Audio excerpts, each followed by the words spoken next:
Hello guys,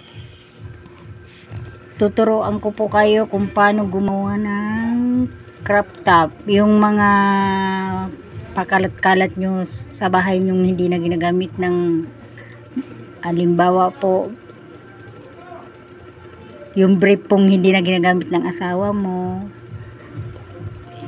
bante. Tuturuan ko po kayo kung paano gumawa na para maging crop top siya. Ganito lang guys ang gagawin nyo para makatipid yung wala pong mga pambili ng regalo. Tapos ito po ang gagawin para maging crop top siya. Tipid na po tayo dyan. Panoorin nyo po itong video nito. Yung mga wala pong pera na walang pambiling crop top, ganito po yung paggawa.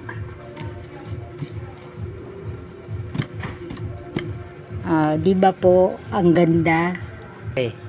Hello guys, ito na po yung resulta ng ginawa ko pong crop top. Tingnan nyo po, di ba? Pak na pak. Para po makatipid tayo, ganito lang guys ang gagawin nyo, di ba po? Pak na